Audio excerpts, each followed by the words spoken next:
विष्णु गुरुर्देवो महेश्वरः गुरु साक्षात् परं ब्रह्म तस्मै श्री गुरवे नमः।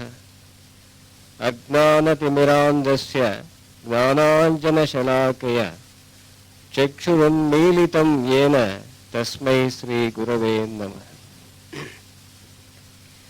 ಸೋದರ ಸೋದರಿಯರೇ, ಎಂದು ನಾನು ಎಡ್ಗರ್ ಕೇಸಿ ಮತ್ತು ಅವರ ಕರ್ಮ ಸಿದ್ಧಾಂತದ ವಿಚಾರವನ್ನು ತಿಳಿಸಬೇಕು ಅಂತ ಅಂದ್ಕೊಂಡಿದ್ದೇನೆ. ಜೀವನ ಅಂತಕ್ಕಂಥದ್ದು ಹುಟ್ಟು ಸಾವುಗಳ ನಿರಂತರ ಪ್ರವಾಹ. ಅದರಿಂದ ಮನುಷ್ಯರಿಗೆ ಜನ್ಮ ಪುನರ್ಜನ್ಮಗಳು ಇರ್ತವೆ. ಅವರು ತಾವು ಮಾಡುವ ಪಾಪ ಪುಣ್ಯಗಳಿಗೆ ಅನುಸಾರವಾಗಿ ಯೋಗ್ಯ ಅಯೋಗ್ಯ ಜನ್ಮಗಳನ್ನು ಮತ್ತು ಸುಖ ದುಃಖಗಳನ್ನು ಭೋಗಿಸುತ್ತಾರೆ. ಇದೇ ಕರ್ಮ ಸಿದ್ಧಾಂತ. ಇದು ಸೃಷ್ಟಿ ಆರಂಭದಿಂದ ಬಂದಿರತಕ್ಕಂತಹ ಈಶ್ವರ ನಿರ್ಮಿತವಾದ ವ್ಯವಸ್ಥಿತವಾದ ಕರ್ಮದ ಕಾನೂನು. ಇದರಿಂದ ಯಾರೂ ತಪ್ಪಿಸಿಕೊಳ್ಳಲು ಸಾಧ್ಯವೇ ಇಲ್ಲ. ಆದರೆ ಈ ಕರ್ಮ ಸಿದ್ಧಾಂತ ವಿಚಾರ ಅತಿ ಗೂಢವಾದದ್ದು. ಗೀತೆಯಲ್ಲಿ ಕೃಷ್ಣ ಹೇಳ್ತಾನೆ ಈ ಕರ್ಮದ ಬಗ್ಗೆ, ಗಹನೋ ಕರ್ಮಣೋ ಗತಿ ಅಂತ ಹೇಳ್ತಾನೆ. ಕರ್ಮದ ಒಂದು ರಹಸ್ಯ ಅಥವಾ ದಾರಿ ಏನಿದೆ ಅದು ಬಹಳ ಗಹನವಾದದ್ದು, ಅದು ಬಹಳ ರಹಸ್ಯವಾಗಿರ್ತಕ್ಕಂಥದ್ದು. ಅಷ್ಟು ಸುಲಭವಾಗಿ ಸಾಮಾನ್ಯ ಜನರು ಅದನ್ನ ಬೇಯಿಸಲು ಸಾಧ್ಯವಾಗೋದೇ ಇಲ್ಲ. ಅಂತಹ ಭದ್ರವಾಗಿರ್ತಕ್ಕಂಥ ಉಕ್ಕಿನ ಕೋಟೆ ಆ ಕರ್ಮ ಅಂತಕ್ಕಂಥದ್ದು. ಆದಾಗ್ಯೂ ನಾವು ಶಾಸ್ತ್ರ ಪುರಾಣಗಳಲ್ಲಿ ಕೇಳುವಂತೆ ಆಗಾಗ್ಗೆ ಕೆಲವು ತಪಸ್ವಿಗಳು ತಮ್ಮ ತಪಸ್ಸಿನ ಬಲದಿಂದ ಆ ಉಕ್ಕಿನ ಕೋಟೆಯನ್ನ ಭೇದಿಸಿದ್ದಾರೆ, ಆ ಉಕ್ಕಿನ ಕೋಟೆಯೊಳಗೆ ಕಾಲಿಟ್ಟಿದ್ದಾರೆ. ಆ ಒಂದು ಕರ್ಮದ ರಹಸ್ಯವನ್ನ ತಿಳ್ಕೊಂಡಿದ್ದಾರೆ. ಆದರೆ 20ನೇ ಶತಮಾನದಲ್ಲಿ ಅಮೆರಿಕಾದಲ್ಲಿ ಸಾಮಾನ್ಯ ನಾಗರಿಕನೊಬ್ಬ ಹಿಂದಿನ ಋಷಿ ಮುನಿಗಳಿಗಿಂತಲೂ ತಪಸ್ವಿಗಳಿಗಿಂತಲೂ ವಿಶೇಷ ರೀತಿಯಲ್ಲಿ ಉಕ್ಕಿನ ಕೋಟೆಯನ್ನು ಭೇದಿಸಿದ್ದಾನೆ. ಆತನೇ ಶ್ರೀ ಎಡ್ಗರ್ ಕೇಸಿ. ಆತನ ಜೀವನ ಮತ್ತು ಕರ್ಮ ಸಿದ್ಧಾಂತವನ್ನ ಪ್ರತಿಪಾದಿಸತಕ್ಕಂತಹ ದೃಷ್ಟಾಂತಗಳನ್ನ ಈಗ ತಿಳಿಯೋಣ. ಎಡ್ಗರ್ ಕೇಸಿ 1877ರಲ್ಲಿ ಅಮೆರಿಕಾ ದೇಶದಲ್ಲಿ ಕೆಂಟಕಿ ಪ್ರಾಂತ್ಯದಲ್ಲಿ ಹಾಪ್ಕಿನ್ಸ್ವಿಲ್ ಅಂತಕ್ಕಂಥ ಒಂದು ಗ್ರಾಮದಲ್ಲಿ ಹುಟ್ಟಿದ್ರು. ಅವರು ಬಡ ರೈತ ಕುಟುಂಬದಲ್ಲಿ ಹುಟ್ಟಿದ್ರು. ಅದರಿಂದ 9ನೇ ತರಗತಿವರೆಗೆ ಓದ್ಬಿಟ್ಟು ಮುಂದಕ್ಕೆ ಹೋಗಕ್ಕಾಗಲಿಲ್ಲ ಅವರಿಗೆ. ಆದ್ರಿಂದ ಏನಾದರೂ ಒಂದು ಕೆಲಸ ಮಾಡಬೇಕಲ್ಲ, ಅದಕ್ಕೆ ಒಂದು ಪುಸ್ತಕದ ಅಂಗಡಿಯಲ್ಲಿ ಗುಮಾಸ್ತನಾಗಿ ಸೇರ್ಕೊಂಡ್ರು. ಆಮೇಲೆ ಜೀವ ವಿಮಾ ಏಜೆಂಟ್ರಾದ್ರು. ಅದು ಬೇರೆ ಊರಿಗೆ ಹೋಗಿ ಅಲ್ಲಿ ಕೆಲಸ ಮಾಡ್ಕೊಂಡು ಬರ್ತಾ ಇದ್ರು. ಆದರೆ 21ನೇ ವಯಸ್ಸಿನಲ್ಲಿ ಅವ್ರಿಗೆ ಗಂಟಲು ರೋಗ ಬಂತು. ಅವರು ಮಾತಾಡಕ್ಕೆ ಆಗ್ತಾ ಇರಲಿಲ್ಲ. ಆದ್ರಿಂದ ಏನಾಯ್ತು, ಅವರು ಪುನಃ ತಮ್ಮ ಗ್ರಾಮಕ್ಕೆ ಹಿಂದಕ್ಕೆ ತಿರುಗಿದ್ರು. ಫೋಟೋಗ್ರಾಫರ್ ಆಗಿ ಕೆಲಸ ಮಾಡ್ತಾ ಇದ್ರು. ಒಂದು ದಿವಸ ಈ ಹಾರ್ಟ್ ಅಂತಕ್ಕಂತಹ ಒಬ್ಬ ಈ ವಶೀಕರಣ ವಿದ್ಯೆಯನ್ನ ಕಲ್ತಿರ್ತಕ್ಕಂಥ ವ್ಯಕ್ತಿ ಅವ್ರ ಊರಿಗೆ ಬಂದ. ನಾನು ಈ ಒಂದು ವಶೀಕರಣ ವಿದ್ಯೆಯನ್ನ ಅಲ್ಲಿ ನಿಮ್ಮ ಗ್ರಾಮದಲ್ಲಿ ಪ್ರದರ್ಶಿಸಬೇಕು ಅಂತ ಇದ್ದೇನೆ ಅಂತ ಹೇಳಿಬಿಟ್ಟು ಜನಗಳಿಗೆ ಹೇಳಿ ಒಂದು ವ್ಯವಸ್ಥೆ ಮಾಡಿಕೊಂಡ. ಈ ಕೇಸಿಗೆ ಏನು ಒಂದು ಮಾತನಾಡದೇ ಇರ್ತಕ್ಕಂಥ ಒಂದು ಬೇನೆ ಇತ್ತು, ಅದನ್ನ ವಾಸಿ ಮಾಡ್ತೀನಿ ಅಂತ ಕೂಡ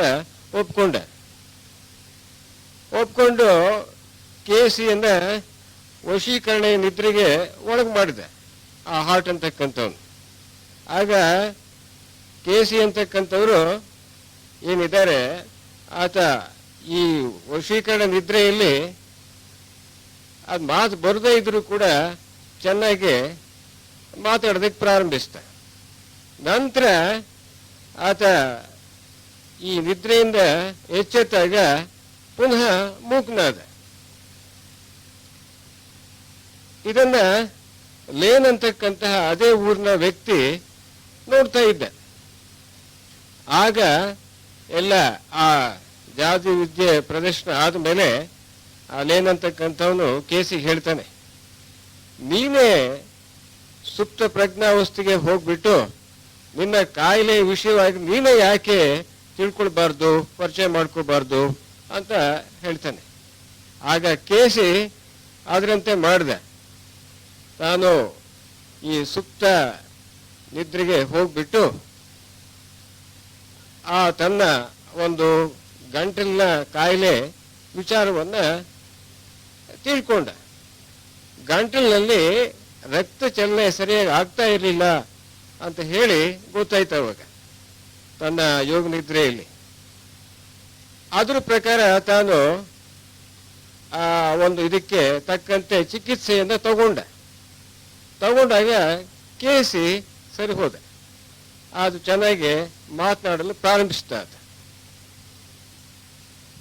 ಲೇನ್ ಅಂತಕ್ಕಂಥವನು ಆತನ ಸ್ನೇಹಿತ ಏನಿದ್ದ, ಈ ಕೇಸಿ ಕಾಯಿಲೆ ವಾಸಿ ಆದ್ಮೇಲೆ ಬೇರೆ ಜನ ಏನು ಅನಾರೋಗ್ಯವಂತರಿರ್ತಾರೆ ಅವರಿಗೆ ನೀನು ಯಾಕೆ ಸಹಾಯ ಮಾಡಬಾರ್ದು, ನಿನ್ನ ಹೇಳಿಕೆಗಳನ್ನ ಯಾಕೆ ಕೊಡಬಾರ್ದು, ಅದು ಒಂದು ದೊಡ್ಡ ಸೇವೆ ಆಗೋದಿಲ್ವೇ ಅಂತ ಹೇಳ್ದ. ಕೇಸಿ ಅದಕ್ಕೆ ಒಪ್ಪಿದ. ಕೇಸಿ 10 ವರ್ಷದ ಹುಡುಗನಾಗಿದ್ದಾಗಿನಿಂದ ಪ್ರತಿ ವರ್ಷ ಬೈಬಲ್ ಪಠಣ ಮಾಡ್ತಿದ್ದ. ಪ್ರತಿ ವರ್ಷನೂ ಅದನ್ನ ಪೂರ್ತಿ ಮಾಡ್ತಾ ಇದ್ದ. ಆಮೇಲೆ ಯೇಸುವಿನಂತೆ ರೋಗಿಗಳಿಗೆ ಸೇವೆ ಮಾಡಬೇಕು ಅಂತಕ್ಕಂಥ ಹಂಬಲ ಕೂಡ ಆತನಿಗೆ ಇತ್ತು. ಪಾದ್ರಿ ಆಗ್ಬೇಕು ಅಂತ ಹಂಬಲ ಕೂಡ ಆತನಿಗೆ ಇತ್ತು. ಯಾಕೆ ಈ ತರ ಒಂದು ಪಾದ್ರಿ ಆಗ್ತಕ್ಕಂಥ ಹಂಬಲ ಯಾಕೆ ಇತ್ತು ಅನ್ನೋದಕ್ಕೆ ಆತ ತನ್ನ ಈ ಸುಪ್ತ ನಿದ್ರೆಗೆ ಹೋಗ್ಬಿಟ್ಟು ವಿಚಾರ ತಿಳ್ಕೊಂಡ. ತನ್ನ ಹಿಂದಿನ 2 ಜನ್ಮಗಳಲ್ಲಿ ಆತ ಒಂದರಲ್ಲಿ ಪಾದ್ರಿ ಆಗಿದ್ದ, ಇನ್ನೊಂದು ಜನ್ಮದಲ್ಲಿ ಡಾಕ್ಟರ್ ಆಗಿದ್ದ.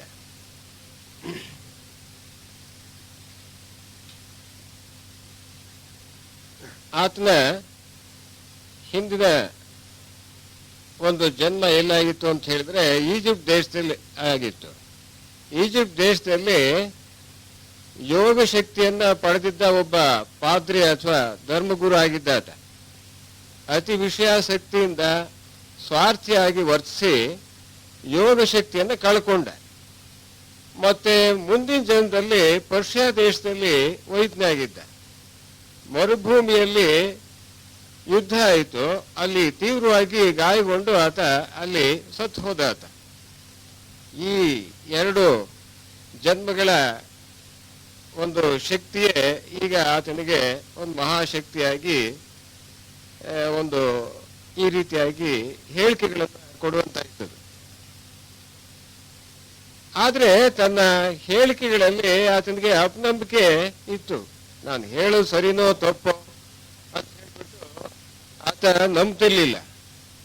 ಲೇನ್ ಏನಿದ್ದ ಆತನಿಗೆ ಹೇಳ್ದ, ನೀನು ಹೇಳ್ತಕ್ಕಂಥದ್ದೆಲ್ಲ ಸರಿನಪ್ಪ, ನಾವೆಲ್ಲ ನೋಡ್ತಾ ಇದ್ದೀವಿ, ಅವನ್ನೆಲ್ಲ ಕೇಳ್ತಾ ಇದ್ದೀವಿ, ನೀನು ಹೇಳಿಕೆ ಯಾರಿಗೆ ಕೊಡ್ತಾ ಇದೆಯೋ ಅವ್ರಿಗೆಲ್ಲರಿಗೂ ಕೂಡ ನಾವು ಕೇಳಿ ತಪಾಸಣೆ ಮಾಡಿ ಅದು ಸರಿಯಾಗಿದೆ. ಆದ್ರಿಂದ ನೀನು ಹೇಳಿಕೆ ಮಾಡ್ತಕ್ಕಂಥದ್ದನ್ನ ಬಿಡಬೇಡ, ಮುಂದುವರಿಸು ಅಂತ ಹೇಳ್ಬಿಟ್ಟು ಹೇಳ್ದ. ಆತ ಏನು ಧೈರ್ಯ ಕೊಟ್ಟ ಅದ್ರ ಪ್ರಕಾರ ಎಡ್ಗರ್ ಕೇಸಿ ತನ್ನ ಹೇಳಿಕೆಗಳನ್ನ ಮುಂದುವರಿಸಿದ. ಈತ ಏನು ಹೇಳಿಕೆ ಕೊಡ್ತಾ ಇದ್ದ ಆ ಹೇಳಿಕೆಗಳನ್ನ ಈ ಲೇನ್ ಮತ್ತು ಎಡ್ಗರ್ ಕೇಸಿಯ ಮಗ ಇಬ್ರು ಕೂಡ ರೆಕಾರ್ಡ್ ಮಾಡ್ಕೊಳ್ತಾ ಇದ್ರು ಅದನ್ನ.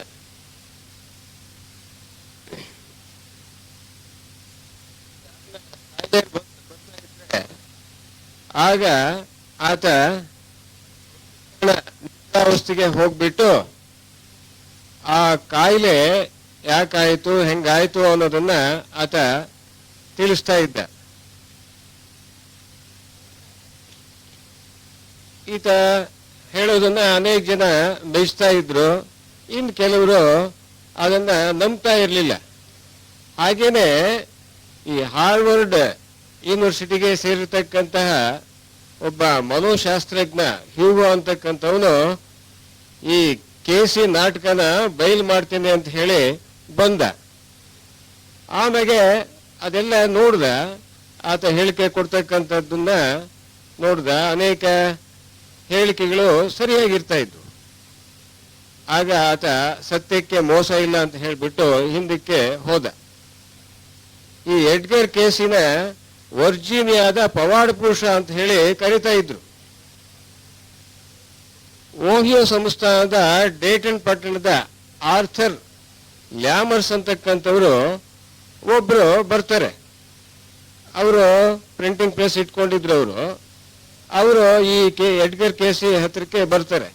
ಬಂದ್ಬಿಟ್ಟು, ನೀವು ಇಷ್ಟೆಲ್ಲ ಒಂದು ಈ ದಿವ್ಯ ದೃಷ್ಟಿಯನ್ನ ಹೊಂದಿರತಕ್ಕಂಥ ವ್ಯಕ್ತಿ, ನೀವು ಈ ದಿವ್ಯ ದೃಷ್ಟಿಯನ್ನ ವೇದಾಂತ ಸತ್ಯ ಕಂಡುಹಿಡಿಯಲು ಏಕೆ ಉಪಯೋಗಿಸಬಾರ್ದು? ನೀವು ಮನುಷ್ಯ ಅಥವಾ ಆತ್ಮ ಅಮರ ಅಂತ ಹೇಳ್ತಾರೆ, ಅದು ನಿಜವೇ ಸುಳ್ಳೆ ಅಂತಕ್ಕಂಥದ್ದನ್ನ ಯಾಕೆ ಕಂಡುಹಿಡಿಯಬಾರ್ದು? ನೀವು ಮನುಷ್ಯ ಸತ್ ನಂತರ ಎಲ್ಲಿಗೆ ಹೋಗ್ತಾನೆ, ಏನಾಗ್ತಾನೆ ಅಂತಕ್ಕಂಥದ್ದನ್ನ ಯಾಕೆ ನೀವು ಕಂಡುಹಿಡಿಯಬಾರ್ದು, ನೋಡಬಾರ್ದು, ತಿಳಿಸಬಾರ್ದು ಅಂತ ಹೇಳ್ಬಿಟ್ಟು ಇವ್ರಿಗೆ ಎಡ್ಗರ್ ಕೇಸಿ ಅವರಿಗೆ ಆತ ಪ್ರಶ್ನೆ ಹಾಕ್ತಾನೆ.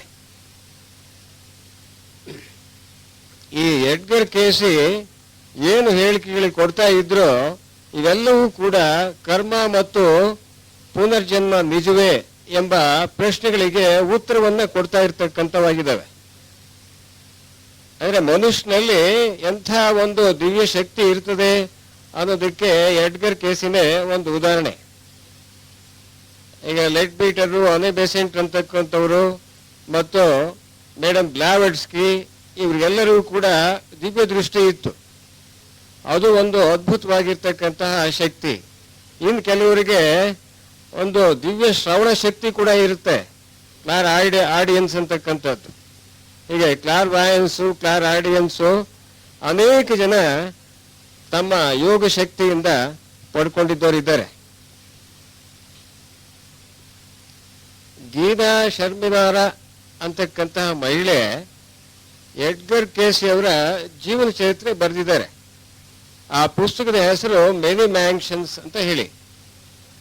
ಈ ಮೆನಿ ಮ್ಯಾನ್ಷನ್ಸ್ ಅಂತಕ್ಕಂತಹ ಈ ಪುಸ್ತಕ ಏನ್ ಬರೆದಿದ್ದಾರೆ, ಇದರ ಬಗ್ಗೆ ಈ ಎಡ್ಗರ್ ಕೇಸಿ ಅವ್ರ ಮಗ ಲಿಮ್ ಕೇಸಿ ಅಂತಕ್ಕಂಥವ್ರು ಒಂದು ಅಭಿಪ್ರಾಯವನ್ನು ಕೊಡ್ತಾರೆ.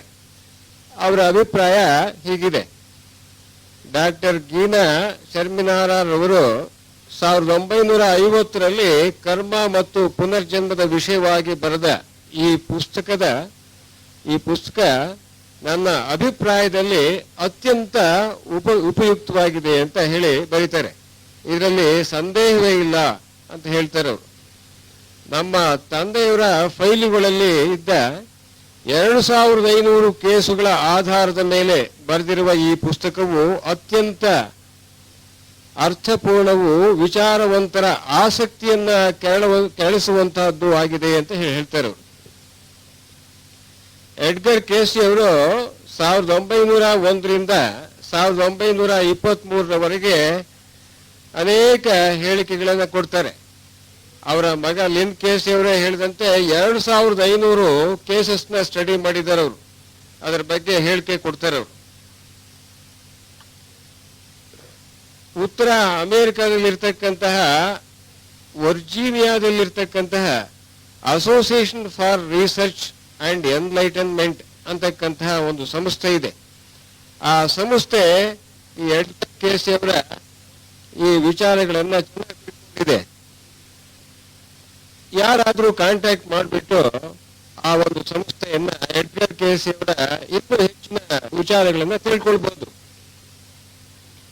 ಎಡ್ಗರ್ ಕೇಸಿ ಅವರು ತಮ್ಮ 67ನೇ ವಯಸ್ಸಿನಲ್ಲಿ 1945ನೇ ಇಸ್ವಿಯಲ್ಲಿ ಮರಣ ಹೊಂದಿದ್ರು. ಈ ಎಡ್ಗರ್ ಕೇಸಿ ಅವರು ಈ ಕರ್ಮ ಫಲಗಳ ಬಗ್ಗೆ ಕೆಲವು ದೃಷ್ಟಾಂತಗಳನ್ನ ಕೊಡ್ತಾರೆ. ಆ ದೃಷ್ಟಾಂತಗಳನ್ನ ಈಗ ಒಂದೊಂದಾಗಿ ತಿಳ್ಕೊಳ್ಳೋಣ. ಮೊದಲನೇದಾಗಿ ಜೀವಿತದ ಸಮಸ್ಯೆಗಳ ಬಗ್ಗೆ ಅನೇಕ ಹೇಳಿಕೆಗಳನ್ನ ಕೊಡ್ತಾರೆ. ಅವುಗಳಲ್ಲಿ ಮೊದಲನೇದು, ಒಬ್ಬ ಸ್ಕೂಲ್ ಮಾಸ್ಟರ್ ಇರ್ತಾರೆ, ಅವರಿಗೆ 5 ವರ್ಷದ ಮಗಳಿರ್ತಾಳೆ. 3 ವರ್ಷದಿಂದ ಹೊಟ್ಟೆ ನೋವು ಬರ್ತಾ ಇರುತ್ತೆ ಹುಡುಗಿಗೆ. ಆಮೇಲೆ ಬುದ್ಧಿ ಬೆಳವಣಿಗೆ ನಿಂತೋಗಿರುತ್ತೆ. ಅನೇಕ ಡಾಕ್ಟರ್ ಹತ್ರ ಹೋಗ್ತಾರೆ, ಟ್ರೀಟ್ಮೆಂಟ್ ತಗೊಳ್ತಾರೆ. ಏನು ತಗೊಂಡ್ರು ಕೂಡ ಆ ಒಂದು ಕಾಯಿಲೆ ವಾಸಿ ಆಗೋದೇ ಇಲ್ಲ. ಕೊನೆಗೆ ಇವರು ಹೇಳಿ ಈ ಎಡ್ಗರ್ ಕೇಸಿ ಅವ್ರ ಹತ್ರ ಕಳಿಸ್ಕೊಡ್ತಾರೆ. ಎಡ್ಗರ್ ಕೇಸಿ ಅವರು ವಶ ಸುಪ್ತಿಗೆ ಹೋಗ್ಬಿಟ್ಟು ಅಂತ ಹೇಳಿದ್ರೆ ವಶೀಕರಣ ನಿದ್ದಿಗೆ ಹೋಗ್ಬಿಟ್ಟು ಈ ಮಗುವಿನ ಒಂದು ವಿಚಾರದ ಬಗ್ಗೆ, ಕಾಯಿಲೆ ಬಗ್ಗೆ ಹೇಳಿಕೆ ಕೊಡ್ತಾರೆ.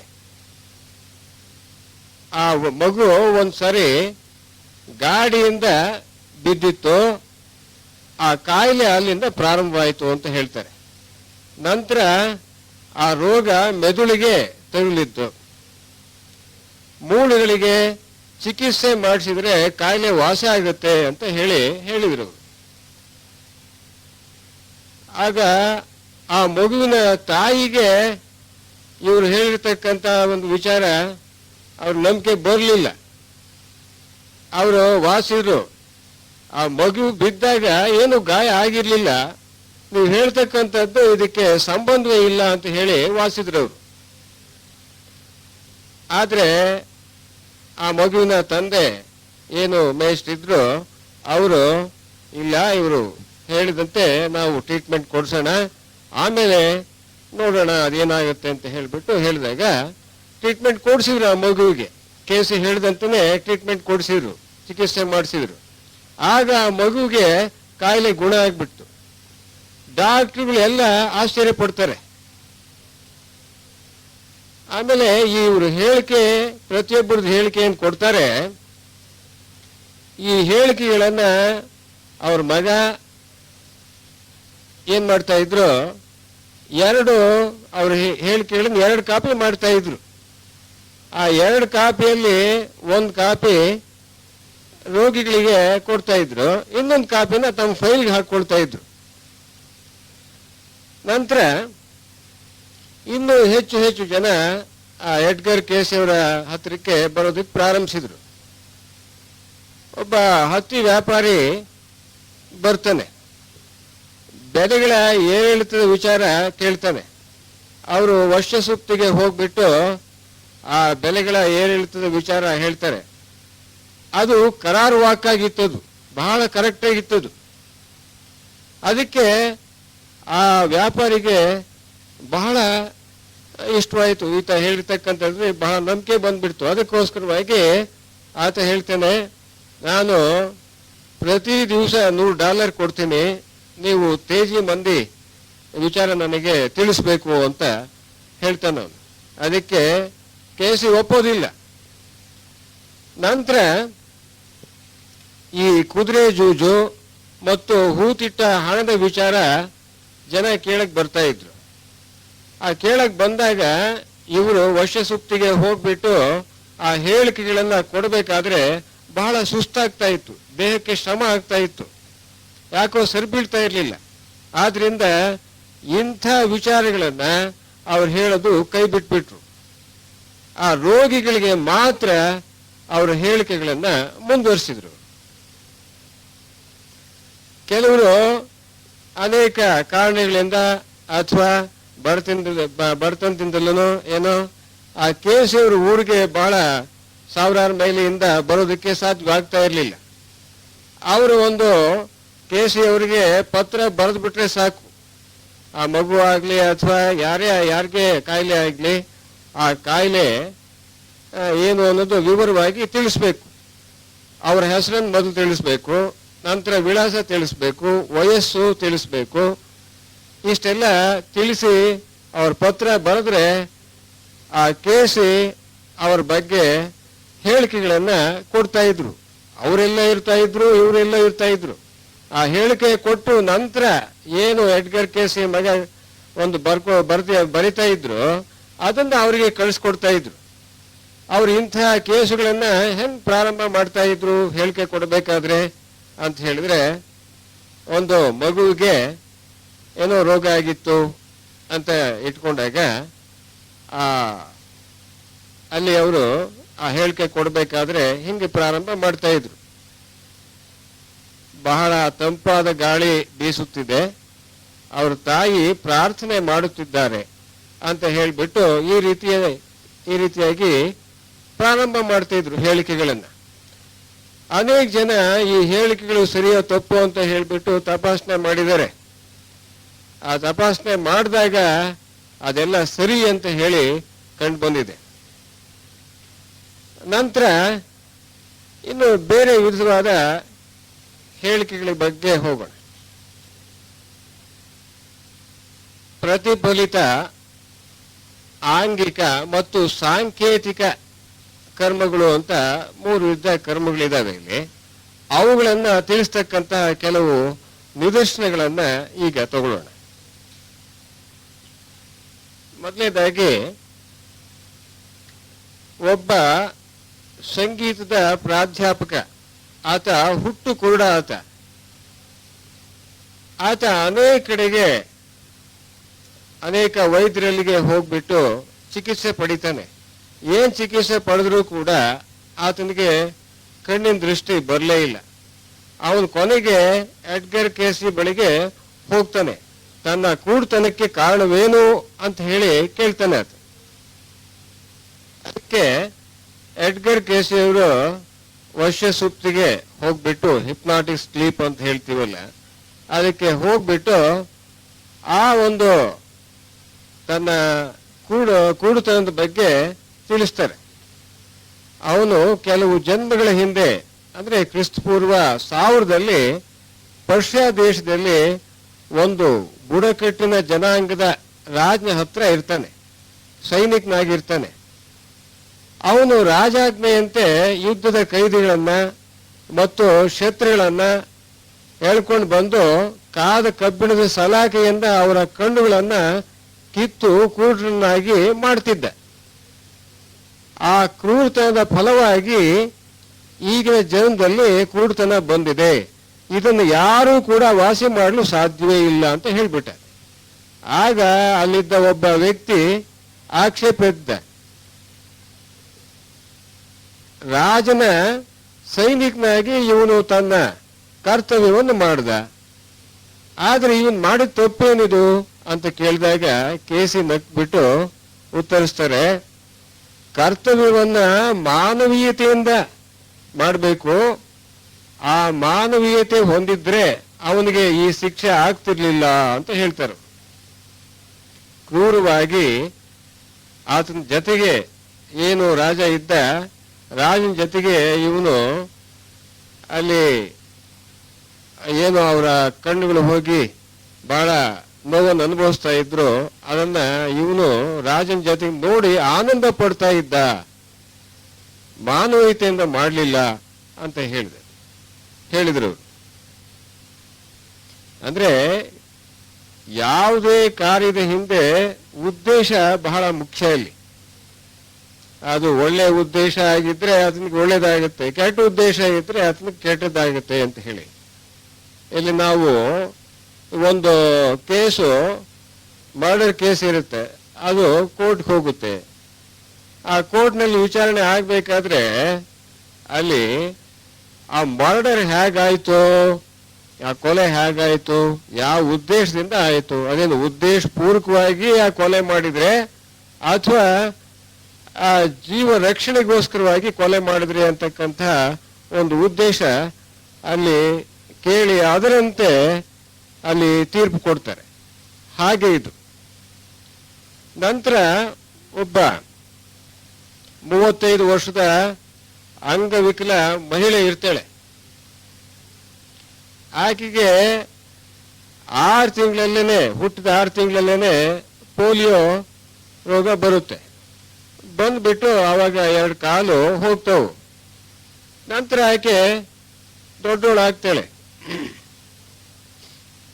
ಆಗ ಬಹಳ ಬಡತನದಲ್ಲಿರ್ತಾರೆ. ಕೋಳಿ ಮಾರಿ ಜೀವನ ಮಾಡ್ತಾ ಇರ್ತಾಳೆ ಆಕೆ. ವಯಸ್ಸಿಗೆ ಬಂದಾಗ ಆಕೆ ಒಬ್ಬನ್ನ ಪ್ರೀತಿಸ್ತಾಳೆ, ಪ್ರೀತಿಸಿ ಮದುವೆ ಆಗ್ಬೇಕು ಅಂತ ಅಂದ್ಕೊಂಡಿರ್ತಾಳೆ. ಮದುವೆ ಆಗ್ಬೇಕು ಅನ್ನೋದ್ರೊಳಗಾಗಿ ಅವನೇನ್ ಮಾಡ್ತಾನೆ, ಇನ್ನೊಬ್ಬ ಆಕೆಯನ್ನ ಪ್ರೀತಿಸಿ ಹೋಗ್ಬಿಡ್ತಾನ. ಆಕೆಗೆ ಬಹಳ ದುಃಖ ಆಗ್ತದೆ. ನಂತರ ಇನ್ನೊಂದೇನು ಅಂತ ಹೇಳಿದ್ರೆ, ಪ್ರತಿ ದಿವಸ ಅವ್ರ ತಂದೆ ತಾಯಿಗಳು ಜಗಳ ಆಡ್ತಾ ಇದ್ರು ಮನೆಯಲ್ಲಿ, ನೋಡಿ ದಿವಸ ಕಣ್ಣೀರಿಡ್ತಾ ಇದ್ರು. ಇದೆಲ್ಲ ವ್ಯಸನ ಇತ್ತು. ನಂತರ ಇನ್ನೊಬ್ಬನ್ನ ಪ್ರೀತಿಸ್ತಾಳೆ, ಅವನು ಸತ್ತೇ ಹೋಗ್ಬಿಡ್ತಾನೆ. ಈ ಎಲ್ಲ ಒಂದು ದುಃಖಕ್ಕೆ ಕಾರಣ ಏನು ಅಂತ ಹೇಳ್ಬಿಟ್ಟು ಕೇಸಿಯವರಲ್ಲಿಗೆ ಮೊರೆ ಹೋಗ್ತಾಳೆ. ಆ ಕೇಸಿಯವರು ತಮ್ಮ ವರ್ಷಸುಪ್ತಿಗೆ ಹೋಗ್ಬಿಟ್ಟು ಹೇಳ್ತಾರೆ, ಈಕೆ ಯಾಕೆ ಇಷ್ಟು ಕಷ್ಟಪಡ್ತಾಳೆ, ಕಾಲು ಯಾಕೆ ಹೋಗಿದ್ದಾವೆ ಅನ್ನೋದಕ್ಕೆ ಹೇಳ್ತಾರೆ. 2 ಜನ್ಮದ ಹಿಂದೆ ರೋಮ್ ದೇಶದಲ್ಲಿ ರಾಜನ ಮನೆತನದಲ್ಲಿ ಹುಟ್ಟಿದ್ಲಿಕ್ಕೆ ವಿಲಾಸಿ ಜೀವನವನ್ನ ನಡೆಸ್ತಾ ಇದ್ಲು. ಶಿಕ್ಷೆಗೆ ಯಾರಾದ್ರೂ ಗುರಿಯಾದ್ರೆ ಅವರು ಶಿಕ್ಷೆಯನ್ನ ಅನುಭವಿಸ್ತಾ ಇರಬೇಕಾದ್ರೆ ನೋಡಿ ಸಂತೋಷ ಪಡ್ತಾ ಇದ್ಲು. ಆಗ ಅಲ್ಲಿ ರಾಜ ಕೊಡ್ತಕ್ಕಂಥ ಶಿಕ್ಷೆ ಏನು ಅಂತ ಹೇಳಿದ್ರೆ, ಯಾರು ಶಿಕ್ಷೆಗೆ ಒಳಗಾಗ್ತಾರೋ ಅವ್ರ ಮೇಲೆ ಹಸಿದ ಸಿಂಹವನ್ನ ಬಿಟ್ಟು ಕೊಲ್ಲಿಸ್ಬಿಡ್ತಾ ಇದ್ದ. ಈಕೆ ಅದನ್ನ ನೋಡಿ ಸಂತೋಷ ಪಡ್ತಾ ಇದ್ಲು, ಪರಿಹಾಸ ಮಾಡ್ತಾ ಇದ್ಲು. ಆದ್ರಿಂದ ಈ ಒಂದು ದುಸ್ಥಿತಿ ಬಂದಿದೆ ಈ ಜನ್ಮದಲ್ಲಿ ಅಂತ ಹೇಳ್ತಾರೆ. ಅದರಿಂದ ಹಿಂಸೆಗೆ ಪ್ರೋತ್ಸಾಹಿಸ್ಕೂಡ್ದು, ಮಾನವೀಯತೆಯನ್ನ ಹೊಂದಿರಬೇಕು, ಕರುಣೆಯನ್ನ ಹೊಂದಿರಬೇಕು ಅಂತಕ್ಕಂಥದ್ದು ಹೇಳ್ತಾರೆ. ಇದು ಪ್ರತಿಫಲಿತ ಕರ್ಮ. ಇದು ಇನ್ನೊಂದು ವಿಚಾರ, ಒಬ್ಬ ವ್ಯಕ್ತಿಗೆ 35 ವರ್ಷ ಆಗಿರುತ್ತೆ. ಆತನಿಗೆ ಚಿಕ್ಕ ವಯಸ್ಸಿನಲ್ಲೂ ಕೂಡ ಅಜೀರ್ಣ ರೋಗ ಇರ್ತದೆ. ಆ ಬಾಧೆಯಿಂದ ಆತ ತಡ್ಕೊಳಕ್ ಆಗ್ತಲೇ ಇಲ್ಲ. ಯಾವ ವೈದ್ಯರಿಂದಲೂ ಕೂಡ ಅದನ್ನ ಗುಣ ಮಾಡೋದಕ್ಕೆ ಸಾಧ್ಯವಾಗ್ಲೇ ಇಲ್ಲ. ನಂತರ ಕೇಸಿ ಬಳಿಗೆ ಹೋಗ್ತಾನೆ ಆತ.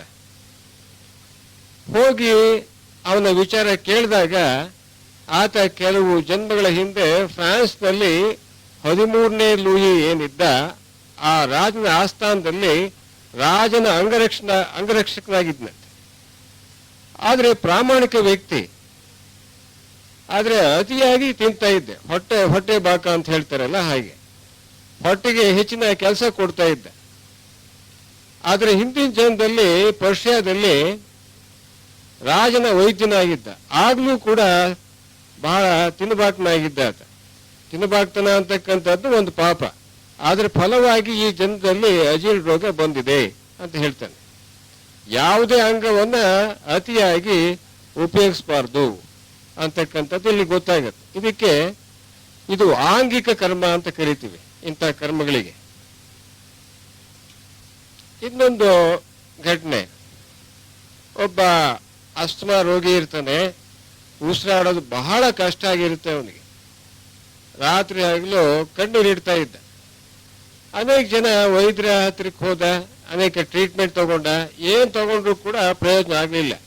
ಬಹಳ ಜಿಗುಪ್ಸೆ ಹೊಂದ. ಕೊನೆಗೆ ಎಡ್ಗರ್ ಕೇಸಿಯವರ ಹತ್ರ ಬಂದು ಅವ್ರ ವರ್ಷ ಸುಪ್ತಿಗೆ ಹೋಗ್ಬಿಟ್ಟು ಈತನ ವಿಚಾರ ಹೇಳ್ತಾರೆ. ಹಿಂದಿನ ಜನ್ಮದಲ್ಲಿ ಅತಿ ದಬ್ಬಾಳಿಕೆಯಿಂದ ಜನಗಳನ್ನ ಬಹಳ ಹಿಂಸೆಗೆ ಗುರಿ ಮಾಡಿದ್ದ. ದುರಹಂಕಾರ ಬಹಳ ಇತ್ತು ಈತನಿಗೆ.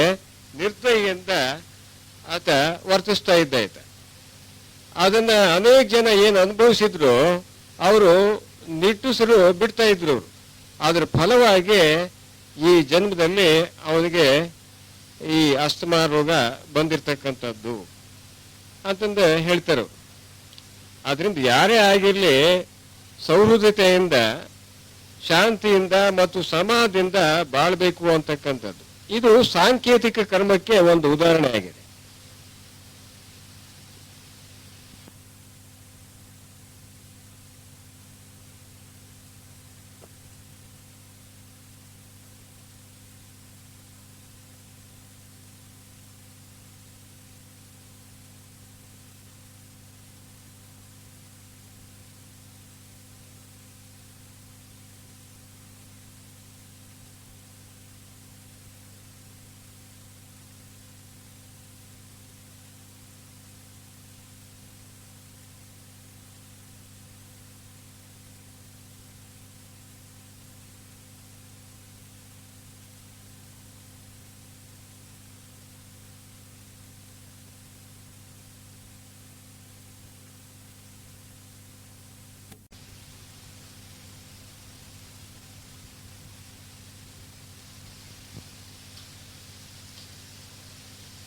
ಈಗ ಇತರೆ ಕರ್ಮದ ವಿಚಾರವಾಗಿ ನಾವು ಅನೇಕ ದೃಷ್ಟಾಂತಗಳನ್ನು ತಗೋಬಹುದು. ಅದರಲ್ಲಿ ಮೊದಲನೇದಾಗಿ ಒಬ್ಬ ಯುವಕ ಇರ್ತಾನೆ. ಆ ಯುವಕನ ತಂದೆ ಐರ್ಲೆಂಡ್ಗೆ ಸೇರಿರ್ತಕ್ಕಂಥವನು, ತಾಯಿ ಗ್ರೀಸ್ಗೆ ಸೇರಿರ್ತಕ್ಕಂಥವಳು. ಆದರೆ ಈ ಯುವಕ ಅನೇಕ ದೇಶಗಳನ್ನ ಸುತ್ತಾಡ್ತಾನೆ. ಕೊನೆಗೆ ಜಪಾನ್ ದೇಶಕ್ಕೆ ಹೋಗ್ತಾನೆ, ಅಲ್ಲೇ ಉಳಿತಾನೆ. ಆ ದೇಶದಲ್ಲಿರ್ತಕ್ಕಂಥ ಒಬ್ಬ ಯುವತಿಯನ್ನ ಮದುವೆ ಆಗ್ತಾನೆ ಮತ್ತು ಅಲ್ಲೇನೆ ಉಪಾಧ್ಯಾಯನ ಆಗ್ತಾನೆ ಮತ್ತು ಅನೇಕ ಜಪಾನಿ ಗ್ರಂಥಗಳನ್ನ ಭಾಷಾಂತರ ಮಾಡ್ತಾನೆ. ಇದೆಲ್ಲ ಈ ಜಪಾನ್ ಬಗ್ಗೆ ಏನು ಇಷ್ಟೊಂದು ವ್ಯಾಮೋಹ ಇದೆಯಲ್ಲ, ನನ್ನ ತಾಯಿ ಗ್ರೀಸ್ ದೇಶಕ್ಕೆ ಸೇರಿದವರು, ನಾನು ಐರ್ಲೆಂಡ್ ದೇಶಕ್ಕೆ ಸೇರಿರ್ತಕ್ಕಂಥವನು, ಇದೇನು ಸಮಾಚಾರ ಅಂತ ಹೇಳ್ಬಿಟ್ಟು ಆತನಿಗೆ ಕುತೂಹಲ ಆಗ್ಬಿಟ್ಟು ಎಡ್ಗರ್ ಕೇಸಿ ಅವ್ರ ಹತ್ರ ಹೋಗಿ ಇದನ್ನ ಹೇಳಿಕೆ ಪಡಿತಾನೆ. ಆ ಕೇಸಿ ಅವರು ಹೇಳ್ತಾರೆ, ಈತ ಹಿಂದಿನ ಜನ್ಮದಲ್ಲಿ ಜಪಾನ್ನಲ್ಲಿ ಹುಟ್ಟಿದ್ದ ಅಂತ ಹೇಳ್ತಾರೆ. ಆ ಹಿಂದೆ ಏನು ಜನ್ಮಿಸಿದ್ದ ಆ ಮಣ್ಣಿನ ವಾಸನೆ ಪುನಃ ಆತನಿಗೆ ಈ ಜನ್ಮದಲ್ಲೂ ಕೂಡ ಅಲ್ಲಿಗೆ ಕರ್ಕೊಂಡೋಯ್ತು. ಇದರಂತದೇ ಒಂದು ಉದಾಹರಣೆ, ನಮ್ಮ ಮೇಡಮ್ ಅನಿ ಬೆಸೆಂಟ್ ರವರು ಇಂಗ್ಲೆಂಡ್ನವರವರು. ಅವರು ನಮ್ಮ ಭಾರತಕ್ಕೆ ಬಂದು ಭಾರತೀಯ ಪರವಾಗಿ ಹೋರಾಡಿದ್ರು ಇಂಗ್ಲಿಷ್ ಅವ್ರ ವಿರುದ್ಧ. ನಮಗೆ ಭಾರತಕ್ಕೆ ಸ್ವಾತಂತ್ರ್ಯ ಕೊಡಿ ಅಂತ ಹೇಳಿಬಿಟ್ಟು. ಯಾಕೆ ಅಂತ ಹೇಳಿದ್ರೆ, ಅನಿ ಬೆಸೆಂಟ್ ರವರು ಭಾರತದಲ್ಲಿ 20 ಬಾರಿಗಿಂತಲೂ ಹೆಚ್ಚಾಗಿ ಜನಿಸಿದ್ರು. ಆ ಹಿಂದಿನ ಜನ್ಮಗಳಲ್ಲಿ ಏನು ಭಾರತದಲ್ಲಿ ಇದ್ರು, ಆ ಭಾರತದ ಮಣ್ಣಿನ ವಾಸನೆ ಅಂತಕ್ಕಂಥದ್ದು ಈ ಜನ್ಮದಲ್ಲೂ ಕೂಡ ಅವರಿಗೆ ಭಾರತದ ಪರವಾಗಿ ಹೋರಾಡುವಂತೆ ಮಾಡಿತು. ಅದೇ ರೀತಿ ಒಂದು ಕೇಸ್ ಇದು. ನಂತರ ಗಂಡ ಹೆಂಡತಿ ಇಬ್ಬರಿರ್ತಾರೆ. ಆಕೆಗೆ 51 ವರ್ಷ, ಆತನಿಗೆ 54 ವರ್ಷ ಇರುತ್ತೆ. ಇವರಿಬ್ಬರ ನಡುವೆ ಅಸಮಾಧಾನ ಮತ್ತು ಅಸಹಕಾರ ಬಹಳ ಹೆಚ್ಚಾಗಿರುತ್ತೆ. ಒಬ್ರಿಗೊಬ್ರು ಸೇರೋದೇ ಇಲ್ಲ. ಯಾಕಿರ್ಬೋದು ಅಂತ ಹೇಳಿಬಿಟ್ಟು ಇವರು ಕೇಸಿಯವರು ಅಲ್ಲಿಗೆ ಹೋಗ್ಬಿಟ್ಟು ಹೇಳಿಕೆನ ಪಡಿತಾರೆ. ಈಕೆ ಹಿಂದಿನ ಜನ್ಮದಲ್ಲಿ ಕ್ರೈಸ್ತ ಸನ್ಯಾಸಿ ಆಗಿದ್ಲು ಅಂತ ಹೇಳಿ ಗೊತ್ತಾಗತ್ತೆ. ಆಕೆಗೆ ಒಂದು ಲೈಂಗಿಕ ಆಸಕ್ತಿ ಇರಲಿಲ್ಲ. ಆದ್ರಿಂದ ಈ ಅಸಹಕಾರಕ್ಕೆ ಗಂಡನ ಜೊತೆಗೆ ಇದೇ ಕಾರಣ ಅನ್ನೋದು ಆಮೇಲೆ ಗೊತ್ತಾಗತ್ತೆ. ನಂತರ ಈ ಕರ್ಮ ಅಂತಕ್ಕಂಥದ್ದು ಕೆಲವರಿಗೆ ತಡೆ ಹಿಡಿಯಲ್ಪಡುತ್ತೆ. ಅದಕ್ಕೆ ಈ ತಡೆ ಹಿಡಿಯಲ್ಪಟ್ಟ ಒಂದು ಕರ್ಮಕ್ಕೆ ಉದಾಹರಣೆ ಏನು ಅಂತ ಹೇಳಿದ್ರೆ, ಹಿಂದೆ ಈ ಅಟ್ಲಾಂಟಿಕ್ ಸಾಗರ ಏನಿದೆ ಅದರ ಮಧ್ಯದಲ್ಲಿ ವಿಶಾಲವಾದ ಒಂದು ಭೂಮಿ ಇತ್ತು, ಸುಮಾರು 12,000 ವರ್ಷಗಳ ಹಿಂದ್ಗಡೆ.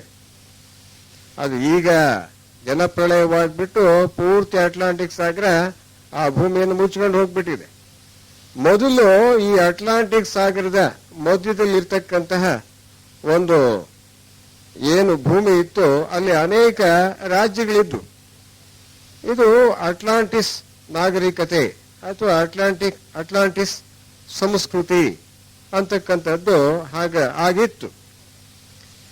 ಆಗ ಆ ಅಟ್ಲಾಂಟಿಸ್ ಸಂಸ್ಕೃತಿ ಅಂತಕ್ಕಂಥದ್ದು ಏನು 12,000 ವರ್ಷಗಳ ಹಿಂದ್ಗಡೆ ಅದು ಕೊನೆಗಾಣ್ತು. ಆ ಸಮಯದಲ್ಲಿ ಅಲ್ಲಿ ವಿಜ್ಞಾನ ಅಂತಕ್ಕಂಥದ್ದು ಬಹಳ ಮುಂದುವರೆದಿತ್ತು.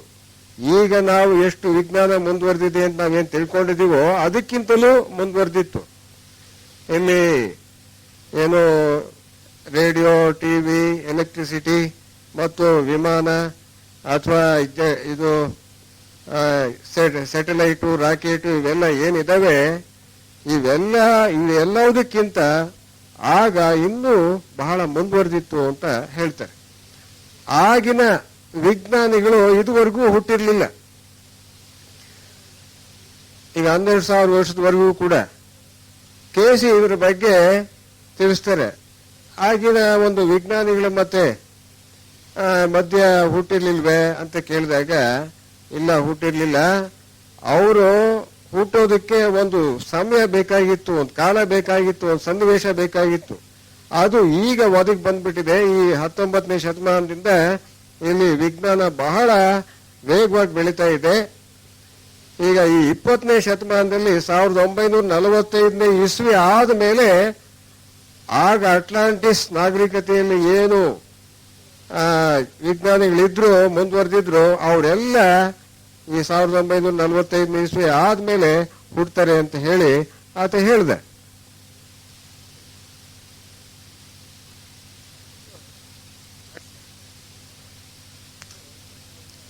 ಇನ್ನೊಂದು ಘಟನೆಯನ್ನ ತಗೋಣ. ಇಬ್ರು ಗಂಡ ಹೆಂಡತಿ